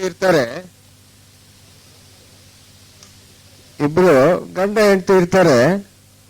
ಅವರು ಬಹಳ ಅನ್ಯೋನ್ಯವಾಗಿರ್ತಾರೆ, ಪ್ರೀತಿಯಿಂದ ಇರ್ತಾರೆ. ಹೀಗೆ ಕೆಲವು ಕಾಲ ಸಾಗಿತು. ನಂತರ ಗಂಡ ಏನ್ ಮಾಡ್ತಾನೆ, ಇನ್ನೊಬ್ಬ ಆಕೆಯ ಜೊತೆಗೆ ಅನೈತಿಕ ಸಂಬಂಧವನ್ನ ಇಟ್ಕೊಂಡಿರ್ತಾನೆ. ಅದು ಹೆಂಡತಿಗೆ ಗೊತ್ತಾಗಿ ಬಹಳ ದುಃಖ ಪಡ್ತಾಳೆ. ಯಾಕೆ ಇದು ಹೀಗಾಯ್ತು, ನಾವು ಬಹಳ ಚೆನ್ನಾಗಿದ್ವಲ್ಲ ಅಂತ ಹೇಳ್ಬಿಟ್ಟು ಕೇಸಿ ಹತ್ರ ಹೋಗ್ತಾಳೆ. ಕೇಸಿಯಿಂದ ಹೇಳಿಕೆಗಳನ್ನ ಪಡಿತಾಳೆ. ಆಗ ಕೇಸಿ ಹೇಳ್ತಾರೆ, ನೀವಿಬ್ರು ಹಿಂದಿನ ಜನ್ಮದಲ್ಲಿ ಗಂಡ ಹೆಂಡತಿ ಆಗಿದ್ರೆ ಅದರಲ್ಲಿ ನೀನು ಏನಿದೆಯಾ ಹೆಣ್ಮಗಳು ಇನ್ನೊಬ್ಬ ವಿಟಭೂಷಣ್ ಜೊತೆಗೆ ಇದ್ದೆ, ಆತನಿಗೆ ಬಹಳ ದುಃಖ ಆಗಿತ್ತು, ಅದರಿಂದ ಇದು ರಿವರ್ಸ್ ಆಗಿದೆ ಅಷ್ಟೇ ಅಂತ ಹೇಳ್ತಾರೆ. ಇನ್ನೊಂದು ದೃಷ್ಟಾಂತ ತಗೊಳ್ತೇನೆ. ಅದರಲ್ಲಿ ಒಬ್ಬ ಇಂಗ್ಲಿಷ್ ಸೈನಿಕ ಇರ್ತಾನೆ. ಅವರು ನೀಗ್ರೋಗಳನ್ನ, ಕಪ್ಪು ಜನ ಏನಿದ್ದಾರೆ ಅವ್ರನ್ನ ಕಂಡ್ರೆ ಆತನಿಗೆ ಆಗ್ತಲೇ ಇರಲಿಲ್ಲ, ಬಹಳ ದೋಷ ಇರ್ತಾ ಇತ್ತು. ಯಾಕೆ ಹಿಂಗಾಗುತ್ತೆ ಅಂತ ಹೇಳ್ಬಿಟ್ಟು ಆತ ಎಡ್ಗರ್ ಕೇಸಿ ಹತ್ರ ಹೋಗ್ತಾನೆ. ಎಡ್ಗರ್ ಕೇಸಿ ಅದಕ್ಕೆ ಹೇಳಿಕೆ ಕೊಡ್ತಾರೆ. ಏನು ಅಂತ ಹೇಳಿದ್ರೆ, ಹಿಂದಿನ ಜನ್ಮದಲ್ಲಿ ನೀಗ್ರೋಗಳ ಕೈಗೆ ನೀನು ಸಿಕ್ಕಿದ್ದೆ, ಅವ್ರ ನೀಗ್ರೋಗಳು ನಿನಗೆ ಬಹಳ ಕಷ್ಟ ಕೊಟ್ಟಿದ್ದಾರೆ, ಕಷ್ಟ ಕೊಟ್ಟು ಕಿರುಕುಳ ಕೊಟ್ಟು ಕೊನೆಗೆ ಕೊಂದು ಹಾಕಿದ್ರು ನಿನ್ನ ಅಂತ ಹೇಳ್ತಾನೆ. ಅದಕ್ಕೋಸ್ಕರವಾಗಿ ಈ ರೀತಿಯಾಗಿ ನೀಗ್ರೋಗಳ ಮೇಲೆ ನಿನಗೆ ಬಹಳ ದ್ವೇಷ ಇದೆ, ಸಿಟ್ಟಿದೆ ಅಂತಲೇ ಹೇಳ್ತಾರೆ. ಬುದ್ಧರು ಈ ಕರ್ಮ ಮತ್ತು ಪುನರ್ಜನ್ಮದ ಬಗ್ಗೆ ಒಂದು ಹೇಳಿಕೆ ಕೊಡ್ತಾರೆ. ನೀನು ಈಗ ಏನಾಗಿರುವೆಯೋ ಅದೆಲ್ಲವೂ ನೀನು ಹಿಂದೆ ಏನು ಯೋಚನೆ ಮಾಡಿದ್ಯೋ ಅದರ ಫಲವೇ ಆಗಿದೆ ಅಂತ ಹೇಳ್ತಾರೆ ಅವರು. ಅಂದ್ರೆ ಈಗ ಮನುಷ್ಯ ಏನಾಗಿರ್ತಾನೆ, ಯಾವ ಸ್ಥಿತಿಯಲ್ಲಿ ಇರ್ತಾನೆ, ಆ ಸುಖದಲ್ಲಿರ್ತಾನೆ ಅಥವಾ ದುಃಖದಲ್ಲಿರ್ತಾನೆ, ಅದಕ್ಕೆಲ್ಲ ಕಾರಣ ಹಿಂದಿನ ಜನ್ಮಗಳಲ್ಲಿ ಏನೇನು ಯೋಚನೆ ಮಾಡಿದ್ನೋ, ಯಾವ ತರ ಯೋಚನೆ ಮಾಡಿದ್ನೋ ಅದೇ ರೀತಿಯಾಗಿ ಈ ಜನ್ಮದಲ್ಲಿ ಇರ್ತಾನೆ ಅಂತಲೇ ಹೇಳ್ತಾರೆ. ಈ ಯದ್ಭಾವಂ ತದ್ಭವತಿ ಅಂತ ಹೇಳ್ತಾರಲ್ಲ, ಯಾವ ರೀತಿ ಭಾವನೆ ಇರ್ತದೆಯೋ ಆ ರೀತಿ ಆಗ್ತಾರೆ ಅಂತ ಹೇಳ್ಬಿಟ್ಟು. ಮತ್ತು ಈ ಪುನರ್ಜನ್ಮದ ಬಗ್ಗೆ ಭಗವದ್ಗೀತೆಯಲ್ಲಿ ಬಹಳ ಚೆನ್ನಾಗಿ ಹೇಳಿದೆ. ಜಾತಸ್ಯ ಹಿ ಧ್ರುವೋ ಮೃತ್ಯು ಧ್ರುವಂ ಜನ್ಮ ಮೃತಸ್ಯ ಚ ಅಂತ ಹೇಳುತ್ತೆ. ಹುಟ್ಟಿದವನಿಗೆ ಮರಣ ಖಂಡಿತ, ಮರಣ ಹೊಂದಿದವನಿಗೆ ಹುಟ್ಟು ಖಂಡಿತ ಅಂತ ಹೇಳುತ್ತೆ. ಅಂದ್ರೆ ಇಲ್ಲಿ ಪುನರ್ಜನ್ಮ ಅಂತಕ್ಕಂಥದ್ದು ಖಂಡಿತವಾಗ್ಲೂ ಆಗತ್ತೆ. ಚಾಂದೋಗ್ಯ ಉಪನಿಷತ್ತು ಮತ್ತು ಶಂಕರಾಚಾರ್ಯರ ಒಂದು ಹೇಳಿಕೆಗಳು ಹೆಚ್ಚು ಕಮ್ಮಿ ಒಂದೇ ರೀತಿ ಬರ್ತವೆ. ಅವು ಹೀಗೆ ಹೇಳ್ತಾರೆ ಅವರು, ಪ್ರಾರಬ್ಧ ಕರ್ಮವನ್ನ ಅನುಭವಿಸಲೇಬೇಕು, ಅದು ಬಿಟ್ಟ ಬಾಣದಂತೆ ಹಿಂದಕ್ಕೆ ತೆಗೆದುಕೊಳ್ಳಲು ಸಾಧ್ಯವೇ ಇಲ್ಲ, ಅದು ಗುರಿಯನ್ನ ಮುಟ್ಟುತ್ತೆ ಅಂತ ಹೇಳ್ತಾರೆ. ಆದರೆ ಜ್ಞಾನಿಯಾದಾಗ ಮಾತ್ರ ಸಂಚಿತ ಕರ್ಮ ಮತ್ತು ಆಗಾಮಿ ಕರ್ಮಗಳನ್ನ ಇಲ್ಲದಂತೆ ಮಾಡಿಕೊಳ್ಳಬಹುದು ಅಂತ ಹೇಳ್ತಾರೆ. ಈಗ ಸಂಚಿತ ಕರ್ಮ ಅಂತ ಹೇಳಿದ್ರೆ ಹಿಂದಿನ ಅನೇಕ ಜನ್ಮಗಳಿಂದ ಕೂಡಿಟ್ಕೊಂಡು ಬಂದಿರತಕ್ಕಂತಹ ಕರ್ಮ ಅದು. ಪ್ರಾರಬ್ಧ ಕರ್ಮ ಅಂತ ಹೇಳಿದ್ರೆ ಆ ಸಂಚಿತ ಕರ್ಮದಲ್ಲಿ ಸ್ವಲ್ಪ ಭಾಗವನ್ನ ಈ ಜನ್ಮದಲ್ಲಿ ಅನುಭವಿಸೋದಕ್ಕೆ ಅದು ಕೊಡ್ತಾರೆ ಈ ಕರ್ಮ ದೇವತೆಗಳು. ಅದು ಪ್ರಾರಬ್ಧ ಕರ್ಮ, ಈಗ ಅನುಭವಿಸ್ತಾ ಇರ್ತಕ್ಕಂಥ ಕರ್ಮ. ಈ ಅನುಭವಿಸ್ತಾ ಇರ್ತಕ್ಕಂಥ ಕರ್ಮವನ್ನ ತಪ್ಪಿಸೋದಕ್ಕೆ ಸಾಧ್ಯವಿಲ್ಲ ಅಂತ ಹೇಳ್ತಾರೆ. ಆಮೇಲೆ ಈ ಕರ್ಮವನ್ನು ಅನುಭವಿಸ್ಬೇಕಾದ್ರೆ ಮುಂದೆ ಹೊಸ ಕರ್ಮ ಹುಟ್ಕೊಳ್ಳುತ್ತೆ, ಅದಕ್ಕೆ ಆಗಾಮಿ ಕರ್ಮ ಅಂತ ಹೇಳಿ. ಹೀಗೆ 3 ತರ ಕರ್ಮ ಇರ್ತಕ್ಕಂಥದ್ದು ನಮಗೆ ತಿಳಿದಿರ್ತಕ್ಕಂಥದ್ದೇ. ಇಷ್ಟೆಲ್ಲ ಆದ್ಮೇಲೆ ಎಡ್ಗರ್ ಕೇಸಿ ಏನು ಕರ್ಮ ವಿಚಾರ ಹೇಳಿದ್ರು ಆ ಕರ್ಮ ವಿಚಾರದ ಸಾರವನ್ನ ಅಥವಾ ಕರ್ಮ ಸಿದ್ಧಾಂತದ ಸಾರವನ್ನ ಈಗ ತಿಳ್ಕೊಳ್ಳೋಣ. ಅದರಲ್ಲಿ ಮೊದಲನೇದಾಗಿ ಹೇಳ್ತಾರೆ ಅವರು, ಜಗತ್ನಲ್ಲಿ ಕಾಣುವ ಮನುಷ್ಯರ ಅಪಾರ ಅಸಮಾನತೆಗೆ ಮತ್ತು ಸುಖ ದುಃಖಗಳಿಗೆ ದೇವರು ಕಾರಣಲ್ಲ ಮತ್ತು ತಂದೆ ತಾಯಿಗಳು ಕಾರಣರಲ್ಲ, ಅವರವರ ಹಿಂದಿನ ಪುಣ್ಯ ಮತ್ತು ಪಾಪದ ವರ್ತನೆಗಳೇ ಕಾರಣ ಅಂತ ಹೇಳ್ತಾರೆ. ಎರಡನೇದಾಗಿ, ಯಾವುದೇ ಪಾಪ ಕಾರ್ಯ ಸಾಮಾನ್ಯವಾಗಿರಲಿ ಅಥವಾ ವಿಶೇಷವಾಗಿರಲಿ ಅದಕ್ಕೆ ತಕ್ಕ ಫಲ ಉಂಟು ಅಂತ ಹೇಳ್ತಾರೆ. ಅದೇ ರೀತಿಯಲ್ಲಿ ಪುಣ್ಯ ಕಾರ್ಯ ಮಾಡಿದರೂ ಕೂಡ ಅದಕ್ಕೆ ತಕ್ಕ ಫಲ ಇರ್ತದೆ ಅಂತ ಹೇಳ್ತಾರೆ. ಮೂರನೇದಾಗಿ, ಯಾವನು ಭೂಮಿಯಲ್ಲಿ ಏನನ್ನು ಬಿತ್ತುವನೋ ಅದನ್ನೇ ಬೆಳೀತಾನೆ ಅಂತ ಹೇಳ್ಬಿಟ್ಟು ಯೇಸು ಕ್ರಿಸ್ತರು ಹೇಳ್ತಾರೆ. ಮನುಷ್ಯರು ದೇಹವೆಂಬ ಹೊಲದಲ್ಲಿ ಪಾಪ ಪುಣ್ಯ ಬೀಜಗಳಲ್ಲಿ ಯಾವುದನ್ನು ಬಿತ್ತಾರೋ ಅದನ್ನೇ ಬೆಳೆದು ಉಣ್ತಾರೆ ಅಂತ ಹೇಳ್ತಾರೆ. ಕ್ರಿಯೆಗೆ ತನ್ನದೇ ಆದ ಪ್ರತಿಕ್ರಿಯೆ ಇರುತ್ತೆ ಎಂಬ ನ್ಯೂಟನ್ನ 3ನೇ ಚಲನ ಸಿದ್ಧಾಂತ ಏನಿದೆ ಭೌತಶಾಸ್ತ್ರದಲ್ಲಿ, ಅದು ಎಷ್ಟು ಸತ್ಯವೋ ಆ ಸಿದ್ಧಾಂತ ನೀತಿಶಾಸ್ತ್ರದಲ್ಲೂ ಕೂಡ ಅಷ್ಟೇ ಸತ್ಯವಾಗಿರ್ತದೆ ಅಂತ ಹೇಳಿ. ಈ ಕರ್ಮ ಸಿದ್ಧಾಂತ ಅಂತಕ್ಕಂಥದ್ದು ಭೌತಶಾಸ್ತ್ರದಲ್ಲಿ ಇರ್ತಕ್ಕಂಥ ಸಿದ್ಧಾಂತ ಅಥವಾ ಏನು ಒಂದು ನಿಯಮ ಇದೆ, ಆ ನಿಯಮದಂತೆಯೇ ಇರುತ್ತೆ. ಇದು ಕೂಡ ಈ ಕರ್ಮವು ಕೂಡ ಒಂದು ನಿಯಮಬದ್ಧವಾಗಿ ವರ್ತಿಸುತ್ತೆ, ಆದ್ರಿಂದ ಅದು ಕರ್ಮ ನಿಯಮ ಅಂತ ಹೇಳ್ತಾರೆ. ಮಾನವನ ಪ್ರತಿಯೊಂದು ಪಾಪ ಪುಣ್ಯ ಕ್ರಿಯೆಗೆ ತನ್ನದೇ ಆದ ಪ್ರತಿಕ್ರಿಯೆ ಇರುತ್ತೆ. As one sows so must he reap ಅಂತ ಹೇಳುತ್ತೆ. ಅಂದ್ರೆ ಬಿತ್ತಿದಂತೆ ಬೆಳೆ ಅನ್ನೋ ಅರ್ಥದಲ್ಲಿ ಇದೆ. ನಾಲ್ಕನೇದಾಗಿ, ಪಾಪ ಕರ್ಮಗಳನ್ನ ಮಾಡುವ ದುಷ್ಟರಿಗೆ ದುಃಖವೆಂಬ ಶಿಕ್ಷೆ ಇದೆ, ಪುಣ್ಯ ಕರ್ಮಗಳನ್ನ ಮಾಡ್ತಕ್ಕಂಥ ಶಿಷ್ಟರಿಗೆ ಸುಖ ಎಂಬ ಬಹುಮಾನವೂ ಇದೆ ಅಂತ ಹೇಳ್ತಾರೆ. ಇವುಗಳಿಂದ ಯಾರೂ ಎಂದಿಗೂ ತಪ್ಪಿಸ್ಕೊಳ್ಳೋದಕ್ಕೆ ಸಾಧ್ಯವೇ ಇಲ್ಲ. ಐದನೇದಾಗಿ, ಪ್ರತಿಯೊಬ್ಬ ಮಾನವನ ಮನಸ್ಸು ಅವನ ಹಿಂದಿನ ಹಾಗೂ ಇಂದಿನ ಶುಭ ಅಶುಭ ಕರ್ಮಗಳ ಉಗ್ರಾಣವಾಗಿದೆ. ಅವನ ಹಿಂದಿನ ಮತ್ತು ಇಂದಿನ ಎಲ್ಲಾ ಕರ್ಮಗಳ ಸ್ಮರಣೆಗಳು ಕೂಡ ಈ ಒಂದು ಮನಸ್ಸಿನಲ್ಲಿ ಮುದ್ರಿತವಾಗಿರ್ತವೆ ಅಂತ ಹೇಳುತ್ತೆ. ನಮಗೆ ಇತಿಹಾಸಕ್ಕೆಲ್ಲ ಗೊತ್ತಿದೆ, ಕಾರಣ ಶರೀರದಲ್ಲಿ ನಮ್ಮ ಈ ಕರ್ಮಗಳೇನಿರ್ತವೆ ಆ ಕರ್ಮಗಳೆಲ್ಲವೂ ಕೂಡ ಶೇಖರಣೆ ಆಗ್ತವೆ. ಅನೇಕ ಜನ್ಮಗಳ ಕರ್ಮಗಳು ಆ ಒಂದು ಕಾರಣ ದೇಹದಲ್ಲಿ ವಾಸನಾ ರೂಪದಲ್ಲಿ ಇರ್ತವೆ ಅಂತಕ್ಕಂಥದ್ದು ನಮಗೆ ಗೊತ್ತಿದೆ. ಅದನ್ನ ಇವರು ಹೇಳ್ತಾರೆ, unconscious mind is the reservoir of memory of all karmas both the good and the ಬ್ಯಾಡ್ ಅಂತ ಹೇಳ್ತಾರೆ. ಈ ಅನ್ಕಾನ್ಶಿಯಸ್ ಮೈಂಡ್ ಅಂತ ಹೇಳಿದ್ರೆ ಈ ಹೈಯರ್ ಮೈಂಡ್, ಕಾಸಲ್ ಬಾಡಿ ಅಂತ ಹೇಳ್ತೀವಲ್ಲ ಅದು. ಅದೇ ರೀತಿಯಾಗಿ ಈ ಆಕಾಶವೂ ಸಹ ಅದು ಜಗತ್ತಿನ ಎಲ್ಲ ಯುಗಗಳ ಎಲ್ಲ ಆಗುಹೋಗುಗಳನ್ನ ಘಟನೆಗಳನ್ನ ನೋಂದಾಯಿಸಿಕೊಂಡಿರುತ್ತೆ. ನಮ್ಮ ಕಾರಣ ದೇಹ ಯಾವ ರೀತಿಯಾಗಿ ನಮ್ಮ ಹಿಂದಿನ ಜನ್ಮಗಳ ವಾಸನೆಗಳೆಲ್ಲವನ್ನೂ ಕೂಡ ನೋಂದಾಯಿಸಿಕೊಂಡಿರುತ್ತೋ ಅದೇ ರೀತಿಯಲ್ಲಿ ಆಕಾಶವೂ ಕೂಡ ಒಂದು ನಮ್ಮ ಕಾರಣ ದೇಹ ಇದ್ದಾಗೆ. ಅದು ಅನೇಕ ಘಟನೆಗಳೇನು ಆಗಿ ಹೋಗಿದ್ದಾವೆ, ಮುಂದೆ ಆಗ್ತವೆ, ಅವೆಲ್ಲ ಘಟನೆಗಳನ್ನ ಅದು register ಮಾಡ್ಕೊಂಡಿರುತ್ತೆ, record ಮಾಡ್ಕೊಂಡಿರುತ್ತೆ Akash.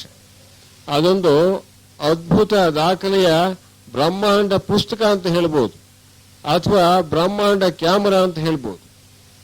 Akash is a huge candid camera of cosmos ಅಂತ ಹೇಳ್ತಾರೆ. ಆರನೇದಾಗಿ,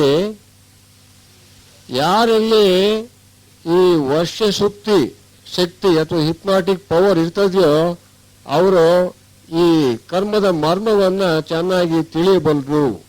ಅದಕ್ಕೆ ಉದಾಹರಣೆ ಎಡ್ಗರ್ ಕೇಸಿನೇ ಅಂತ ಹೇಳಿ ಇಲ್ಲಿ ನಮಗೆ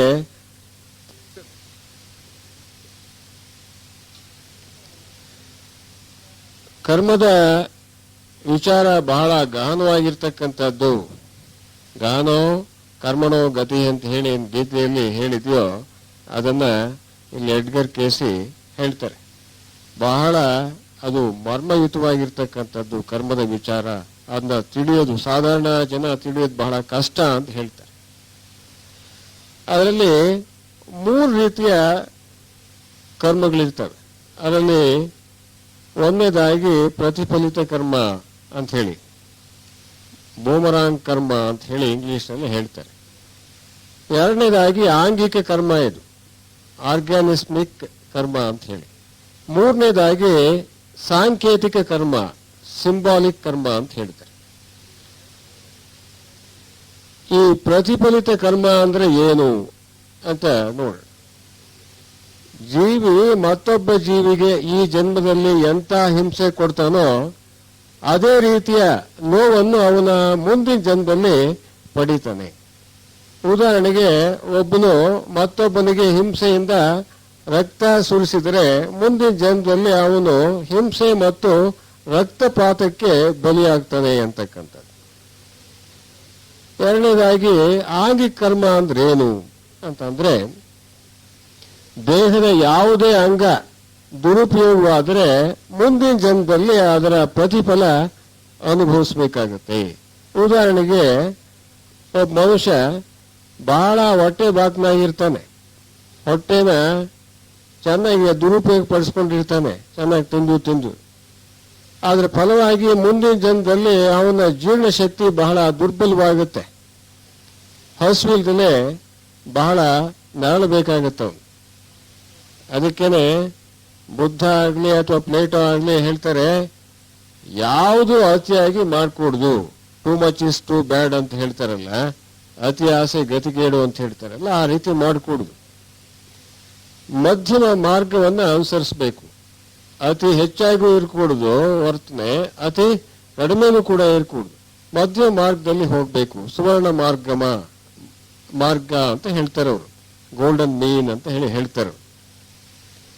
ಮೂರನೇದಾಗಿ ಸಾಂಕೇತಿಕ ಕರ್ಮ ಅಂದ್ರೇನು ಅಂತ ಹೇಳಿದ್ರೆ, ಹಿಂದಿನ ಜನ್ಮದ ಯಾವುದೋ ಕ್ರೂರ ಕರ್ಮವು ಈ ಜನ್ಮದ ಶರೀರದ ಕೊರತೆಯಾಗಿ ಕಾಡುತ್ತೆ.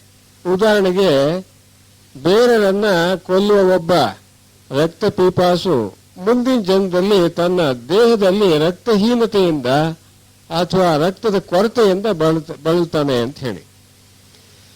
ಮನುಷ್ಯನ ದೇಹಕ್ಕೆ ಒಂದು ಶಾರೀರಿಕ ಭಾಷೆ ಇರುತ್ತೆ.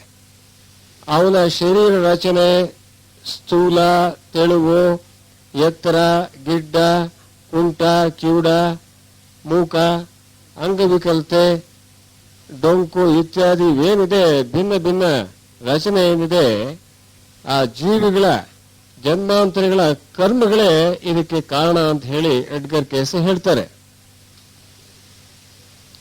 ಆ ಕರ್ಮಕ್ಕೆ ತಕ್ಕಂತೆ ದೇಹದ ಗ್ರಂಥಿಗಳು ಕೆಲಸ ಮಾಡ್ತವೆ. ಆ ಕರ್ಮಕ್ಕೆ ತಕ್ಕಂತೆ ಮನೋಧರ್ಮಗಳು ಉಂಟಾಗ್ತವೆ. ಆ ಕರ್ಮಕ್ಕೆ ತಕ್ಕಂತೆ ಗಂಡ, ಹೆಂಡತಿ, ಮಕ್ಕಳು, ಬಂಧು ಬಳಗ, ವ್ಯವಹಾರ, ಅಧಿಕಾರ, ಕೀರ್ತಿ ಇತ್ಯಾದಿಗಳು ಉಂಟಾಗ್ತವೆ. ಋಣಾನುಬಂಧೆ ರೂಪೇಣ ಪಶುಪತ್ನಿ ಸುತಾಲಯ ಅಂತ ಹೇಳ್ತಾರಲ್ಲ, ಹಾಗೆ ಹಿಂದಿನ ಒಂದು ಜನ್ಮದಲ್ಲಿ ಪುಣ್ಯ ಮಾಡಿದ್ರೆ ಅವನಿಗೆ ಈ ಜನ್ಮದಲ್ಲಿ ಸುಖ ಪ್ರಾಪ್ತಿ ಆಗತ್ತೆ, ಪಾಪ ಮಾಡಿದ್ರೆ ದುಃಖ ಉಂಟಾಗತ್ತೆ. ಕರ್ಮಕ್ಕೆ ತಕ್ಕಂತೆ ರೋಗ ರುಜಿನಗಳು, ಸುಖಗಳು, ದುಃಖಗಳು ಉಂಟಾಗ್ತವೆ. ಬಹಳ ಮಟ್ಟಿಗೆ ಮನುಷ್ಯನ ಈ ಜನ್ಮದ ಕೂಡುತನ, ಕಿವುಡುತನ, ರಕ್ತಹೀನತೆ, ಉಬ್ಬಸ ರೋಗ, ಲಕ್ವಾ ರೋಗಗಳಿಗೆ ಅವನ ಹಿಂದಿನ ಕ್ರೂರ ಕರ್ಮವೇ ಕಾರಣ ಅಂತ ಹೇಳಿ ಎಡ್ಗರ್ ಕೇಸ್ ಹೇಳ್ತಾರೆ. ಮೂರ್ಛೆ ರೋಗಗಳಿಗೆ ಕಾರಣ ಏನಪ್ಪಾ ಅಂತಂದ್ರೆ ಅತಿರೇಕವಾದ ಅನೈತಿಕ ರತಿ ಕ್ರೀಡೆ ಕಾರಣ ಅಂತ ಹೇಳ್ತಾರೆ. ಮೂರ್ಛೆ ರೋಗಗಳು, ಅಂಗವಿಕಲತೆ, ಬಡತನಕ್ಕೆ ಸ್ವಾರ್ಥದ ದುರಭಿಮಾನ ಮತ್ತು ದಬ್ಬಾಳಿಕೆ, ಶೋಷಣೆ ಇವೇ ಕಾರಣ ಅಂತ ಹೇಳ್ತಾರೆ. ಎಂಟನೇದಾಗಿ, ಜೀವಿಯು ಹುಟ್ಟಬೇಕಾದ್ರೆ ತನ್ನ ತಂದೆ ತಾಯಿಗಳ ಯಾವ ಆನುವಂಶಿಕ ಗುಣಗಳನ್ನ ತಾನು ಪಡೆದಿರೋದಿಲ್ಲ. ಅವನು ತನ್ನ ಸ್ವಂತ ಕರ್ಮ ಫಲವನ್ನೇ ತಂದಿರ್ತಾನೆ. ಅವನು ಏನ್ ಬುದ್ಧಿ ಇರುತ್ತೋ ಅಂತ ತಂದಿರ್ತಾನೆ ಅಂತ ಹೇಳ್ತಾರೆ. ಒಂದ್ ವೇಳೆ ತಂದೆ ತಾಯಿ ಅಥವಾ ಅಜ್ಜಿಯರ ಗುಣಗಳು ಏನಾದ್ರೂ ಬಂದ್ರೆ ಆ ವ್ಯಕ್ತಿಗೆ ಅದು ಕೇವಲ ಆಕಸ್ಮಿಕ ಅಂತ ಹೇಳ್ತಾರೆ. ಒಂಬತ್ತನೇದಾಗಿ, ಈ ಕರ್ಮ is neither adjustable not transferable ಅಂತ ಹೇಳ್ತಾರೆ. ಅಂದ್ರೆ ಕರ್ಮ ಅಂತಕ್ಕಂಥದ್ದು ಹೊಂದಾಣಿಕೆ ಮಾಡಿಕೊಳ್ಳೋದಿಲ್ಲ ಮತ್ತು ಕರ್ಮವನ್ನ ಒಬ್ಬರಿಂದ ಮತ್ತೊಬ್ಬರಿಗೆ ವರ್ಗಾಯಿಸಲು ಸಾಧ್ಯವೇ ಇಲ್ಲ ಅನ್ನೋ ಅರ್ಥ ಇದು.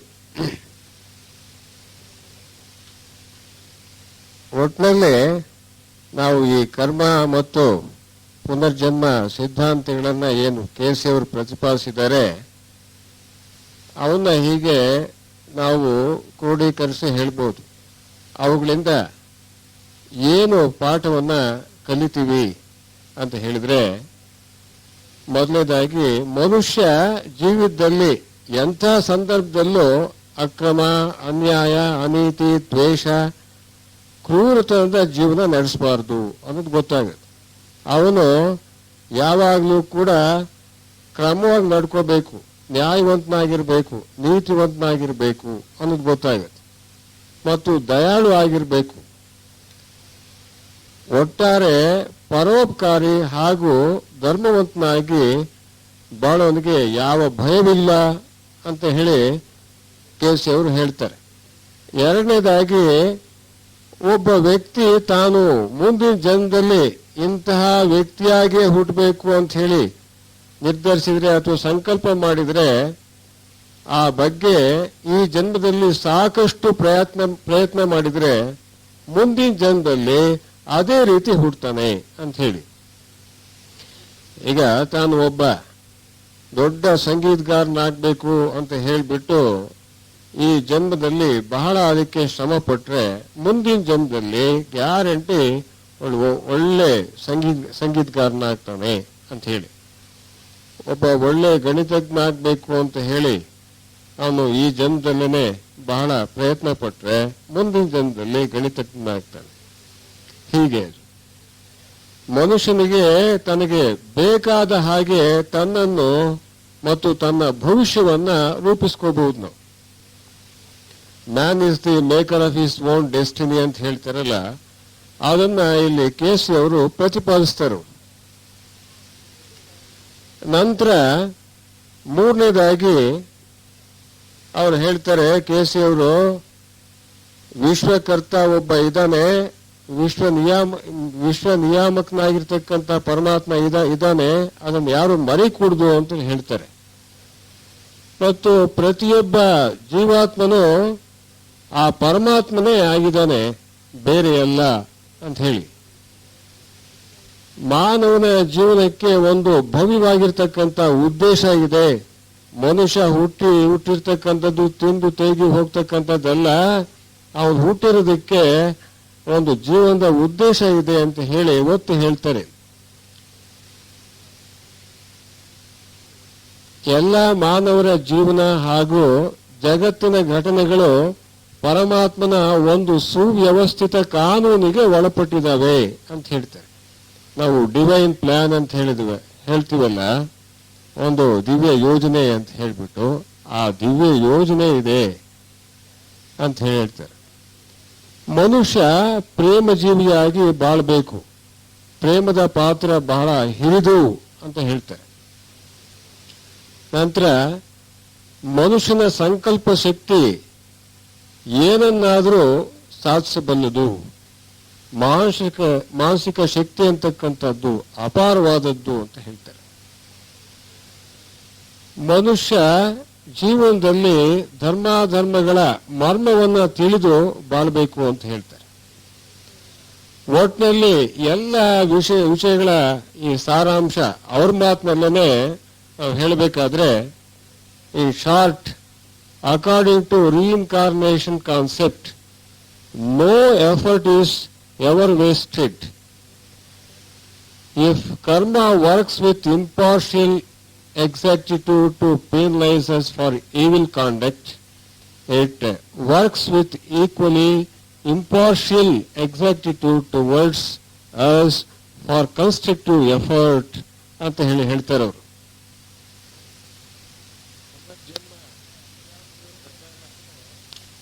ಇದರ ಅರ್ಥ ಏನು ಅಂತ ಹೇಳಿದ್ರೆ, ಪುನರ್ಜನ್ಮದ ಸಿದ್ಧಾಂತದ ಪ್ರಕಾರ ಯಾವ ಪ್ರಯತ್ನವೂ ಒಂದು ನಿಷ್ಪ್ರಯೋಜನ ಆಗೋದಿಲ್ಲ.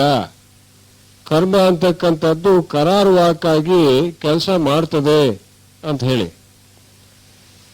ಈ ಕೆಟ್ಟ ಕರ್ಮ ಅಂತಕ್ಕಂಥದ್ದು ನಮ್ಮನ್ನ ಶಿಕ್ಷಿಸಿದ್ರೆ, ಒಳ್ಳೆಯ ಕರ್ಮ ಅಂತಕ್ಕಂಥದ್ದು ನಮಗೆ ಒಂದು ಒಳ್ಳೆ ಬಹುಮಾನವನ್ನ, ಒಂದು ಸುಖವನ್ನ ತರುತ್ತೆ ಅಂತ ಹೇಳ್ತಾರೆ ಅವರು.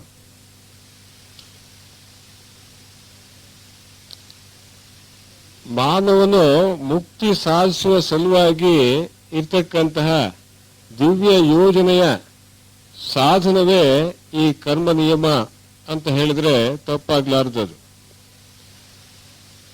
ಕರ್ಮ ಮತ್ತು ಪುನರ್ಜನ್ಮ ಸಿದ್ಧಾಂತಗಳನ್ನ ಸ್ಪಷ್ಟವಾಗಿ ಅರ್ಥ ಮಾಡಿಕೊಂಡಾಗ ಮನುಷ್ಯನ ಉದ್ಧಾರಕ್ಕೆ ಅಥವಾ ಮುಕ್ತಿಗೆ ಅವನ ವೈಯಕ್ತಿಕ ನಡತೆ ಎಂತ ಹೇಳಿದ್ರೆ ಈ ಸದ್ಗುಣಗಳೇ ಬಹಳ ಮುಖ್ಯ ಅಂತ ಹೇಳಿ ನಮಗೆ ಈ ಒಂದು ಕರ್ಮ ನಿಯಮದಿಂದ ನಮಗೆ ಗೊತ್ತಾಗುತ್ತೆ. ಇಷ್ಟು ಹೇಳಿ ನನ್ನ ಉಪನ್ಯಾಸವನ್ನ ಮುಗಿಸ್ತೇನೆ. ಓಂ